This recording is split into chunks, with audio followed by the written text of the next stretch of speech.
नमस्कार, मैं हूं अंकुर और आप देख रहे हैं सत्य हिंदी का न्यूज बुलेटिन। एक नजर अब तक की सुर्खियों पर। महाराष्ट्र में औरंगजेब की कब्र को लेकर राजनीतिक पारा हाई है।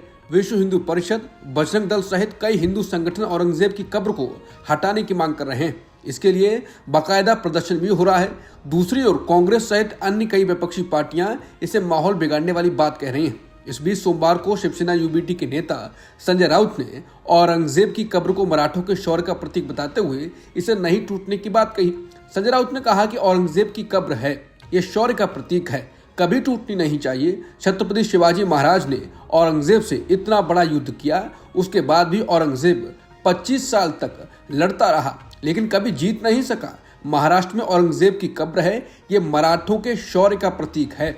राउत ने कहा कि आने वाली पीढ़ियों को पता चलना चाहिए कि शिवाजी महाराज और मराठों ने किस तरह आक्रामक दुश्मनों से लड़ाई लड़ी, लेकिन वो मराठों पर हावी नहीं हो सके। ये इतिहास है और इसे ऐसा ही रहना चाहिए। राउत ने हिंदू संगठनों पर निशाना साधते हुए कहा, कुछ लोग अभी नए नए हिंदुत्ववादी बने हैं, उन्हें इतिहास का क्या पता है। कोई उनमें चाबी भर देता है और वो आंदोलन शुरू कर देते हैं। महंगाई पर बोलो, किसानों की आत्महत्याओं पर बोलो, उन मुद्दों पर आंदोलन करो, लेकिन इस तरह के आंदोलन की क्या जरूरत है। सरकार किसकी है? केंद्र में मोदी जी की और महाराष्ट्र में आरएसएस की सरकार है।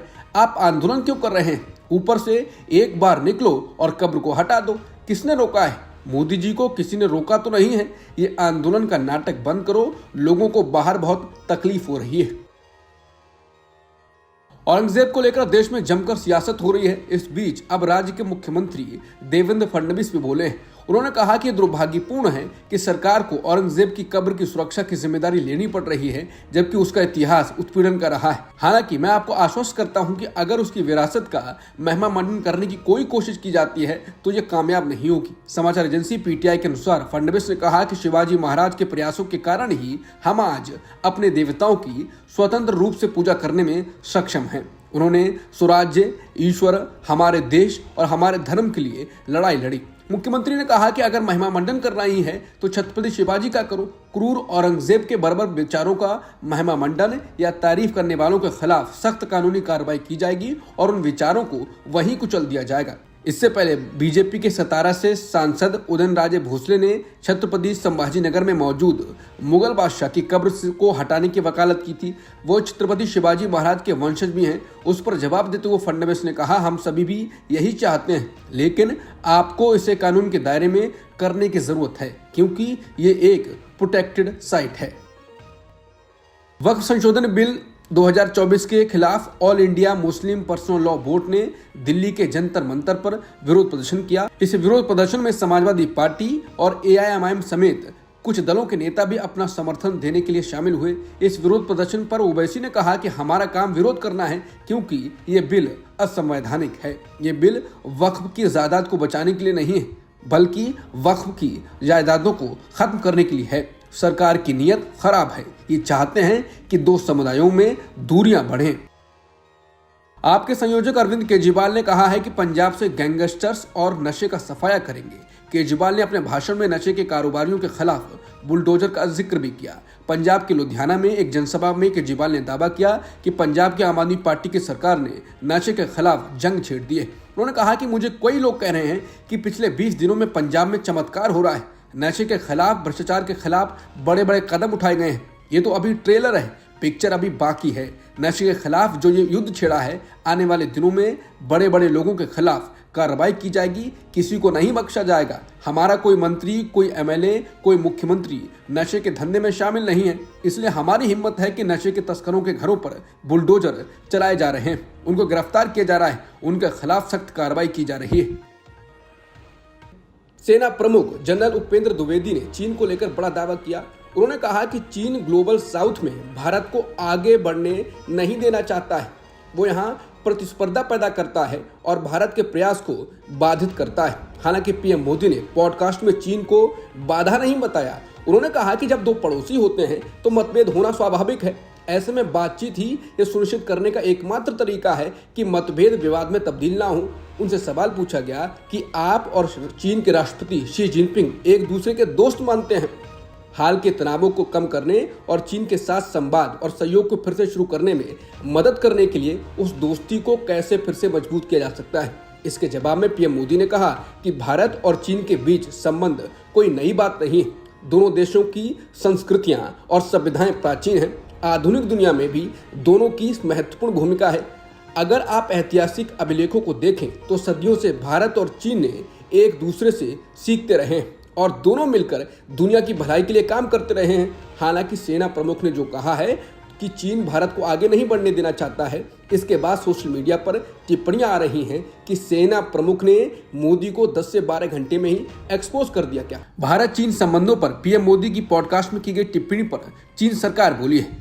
चीनी विदेश मंत्रालय के प्रवक्ता माओ निंग ने सोमवार को कहा कि हम इसी दिशा में सक्रिय रूप से काम कर रहे हैं। चीन भारत संबंधों पर प्रधानमंत्री मोदी की हाल की सकारात्मक टिप्पणियों की सराहना की जाती है। माओ ने कहा कि पिछले साल अक्टूबर में चीनी राष्ट्रपति शी जिनपिंग और प्रधानमंत्री मोदी ने कजान में एक सफल मीटिंग की, जिसमें चीन भारत संबंधों को सुधारने और विकसित करने के लिए स्ट्रैटेजिक गाइडेंस दिया गया।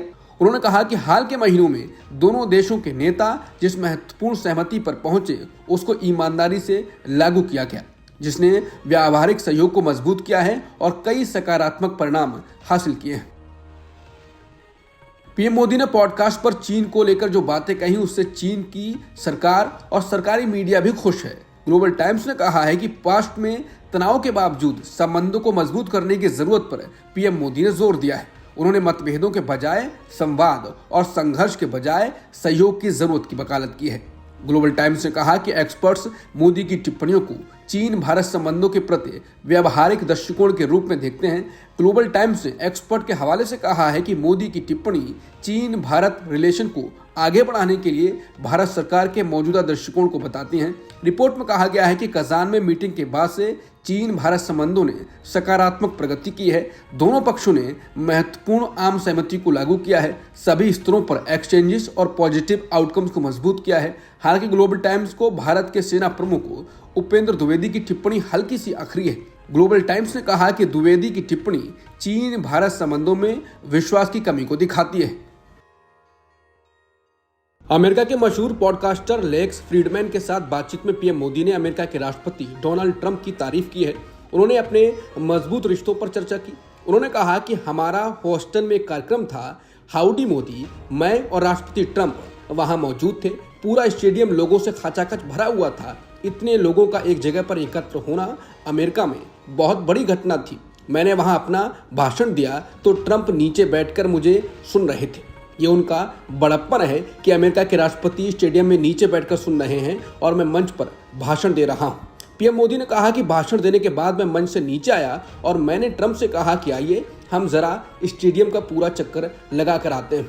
इतने लोग हैं तो सभी से नमस्ते करके आते हैं। अमेरिकी राष्ट्रपति ट्रंप मेरे साथ भीड़ में चल पड़े। इस दौरान अमेरिका का जो सुरक्षा तंत्र था वो एकदम से बेचैन हो गया, लेकिन ये मेरे दिल को छू गया कि इस व्यक्ति में बहुत हिम्मत है। ये निर्णय खुद लेते हैं और उन्हें मोदी पर भरोसा है कि मोदी लेकर जा रहा है तो साथ चलते हैं। भारतीयों को बेड़ियां बांधकर भेजे जाने वाले ट्रंप को लेकर पीएम मोदी ने कहा कि चुनाव प्रचार के दौरान जब ट्रंप पर गोली चली तो मुझे एक ही ट्रंप नजर आए। स्टेडियम में मेरा हाथ पकड़कर चलने वाले ट्रंप और गोली लगने के बाद भी अमेरिका के लिए जीने वाले ट्रंप। पीएम मोदी ने कहा कि मैं भारत फर्स्ट वाला हूं और ट्रंप अमेरिका फर्स्ट वाले, तो हमारी जोड़ी बराबर जम जाती है। ट्रंप की ये बातें अपील करने वाली हैं। मोदी ने ट्रंप की तारीफ की। इस पर कांग्रेस सांसद इमरान मसूद ने कहा कि अमेरिका द्वारा हमारे लोगों को जानवरों की तरह बेड़ियां बांधकर भेजा जा रहा है और हमें शर्म नहीं आ रही है। उन्होंने कहा कि नेपाल जैसे छोटे देश के नागरिक भी बाइज्जत तरीके से वापस आ रहे हैं, उनको भी तो वापस भेजा गया। एयरपोर्ट पर उनकी भी तस्वीरें आई हैं और हमारे लोगों की भी तस्वीरें आई हैं। कांग्रेस सांसद ने कहा कि उसके बाद भी आप पीठ थपथपा रहे हो कि मेरा दोस्त है ट्रंप। मैं ट्रंप साहब का भाषण सुन रहा था, वो पाकिस्तान का धन्यवाद कर रहे थे और हमें बुरा भला कह रहे थे। वो कैसे दोस्त हैं आपके जो हमें बुरा भला कह रहे हैं? पीएम मोदी ने अमेरिकी पॉडकास्टर लेक्स फ्रीडमैन के साथ बातचीत की, जो कि चर्चा में बनी हुई है। बातचीत में उन्होंने गुजरात दंगों को लेकर भी बयान दिया। अब इस पर विपक्ष हमलावर हो गया है। कांग्रेस सांसद इमरान मसूद ने इस पर बयान दिया। दरअसल पीएम मोदी ने इसमें कहा था साल 2002 में हुए गुजरात दंगों को लेकर भ्रम फैला गया था। इस पर कांग्रेस सांसद इमरान मसूद ने कहा कि जिम्मेदारियों से पल्ला झाड़ना प्रधानमंत्री जी को बखूबी आता है। आप बताइए, देश में कोई घटना होगी तो जिम्मेदार राहुल गांधी तो नहीं होंगे? जिम्मेदार तो आप ही होंगे। अगर आप मुख्यमंत्री थे तो आप जिम्मेदार होंगे। आपके मुख्यमंत्री काल के अंदर ये घटना हुई। उत्तर प्रदेश के सहारनपुर से कांग्रेस सांसद इमरान मसूद ने कहा कि अब ये बातें पुरानी हो गई हैं, लेकिन दिक्कत क्या है कि देश में गड़े मुर्दों को उखाड़ कर नफरत फैलाने का ट्रेंड चल गया है। आप देश की बात करो ना भाई, देश की कितनी बेइज्जती मौजूदा हालात के अंदर हो रही है। पिछले 2 दिनों से सोशल मीडिया प्लेटफॉर्म ट्विटर पर एक अनोखा तूफान सा आ गया है। यूजर्स ने एआई चैटबॉट ग्रोक से सवालों की बाढ़ लगा दी है, जिसमें राजनीतिक, इतिहास और विवादित दावों से लेकर हास्यास्पद और अजीबोगरीब सवाल तक शामिल हैं। लोग ग्रोक से मोदी और बीजेपी और सावरकर की माफी जैसे सवाल पूछ रहे हैं, जिसके बाद वो जवाब आ रहे हैं वो बीजेपी के नैरेटिव के उलट है और आरएसएस और बीजेपी परेशान हो सकती हैं। एक यूजर ने सवाल पूछा कि नरेंद्र मोदी जी ने कभी किसी लड़की की जासूसी कराई थी क्या? ग्रोक ने जवाब दिया, आपने नरेंद्र मोदी जी के बारे में एक संवेदनशील सवाल पूछा है। हाँ, इस तरह का एक विवाद 2009 में सामने आया था, जिसे स्नूप गेट के नाम से जाना जाता है। उस समय नरेंद्र मोदी गुजरात के मुख्यमंत्री थे। आरोप था कि उनके करीबी सहयोगी अमित शाह ने एक युवा महिला आर्किटेक्ट की जासूसी करवाई थी, जिसमें फोन टैपिंग और निगरानी शामिल थी। एक यूजर ने पूछा कि भारत में वैक्सीन बनाने वाली कंपनी से किसने चंदा लिया था? चंदा देने के बदले उस कंपनी को क्या क्या छूट दी गई? ग्रोक ने जवाब दिया, सबूतों के अनुसार सत्ता पक्ष ने चंदा लिया था और उसके बदले वैक्सीन कंपनी को कर संबंधी छूट मिली थी। एक और चर्चित सवाल पूछा गया, आलू से सोना बनाने वाला स्पीच किसने दिया? ग्रोक ने जवाब दिया, यह राहुल गांधी का 2017 में गुजरात के पाटन रैली में दिया गया व्यंग्यात्मक बयान था, जिसमें उन्होंने मोदी के बड़े बड़े वादों का मजाक उड़ाया था। यह कोई वास्तविक दावा नहीं है, बल्कि एक रूपक था। इस जवाब ने ट्विटर पर आलू से सोना ट्रेंड को फिर से जिंदा कर दिया और मीम्स की बाढ़ आ गई। सवाल पूछा गया कि बुलडोजर बाबा कौन है? इस सवाल पर ग्रोक का जवाब आया, उत्तर प्रदेश के मुख्यमंत्री योगी आदित्यनाथ को बुलडोजर बाबा कहा जाता है। उनके कार्यकाल में अवैध अतिक्रमण हटाने के नाम पर कई घरों को ढहाया गया, जिसमें अल्पसंख्यक समुदाय के लोग ज्यादा प्रभावित हुए। सवालों में राजनीतिक व्यंग भी खूब देखने को मिले। एक यूजर ने पूछा, स्मृति ईरानी अब सिलेंडर महंगा होने पर सड़कों पर क्यों नहीं उतरती?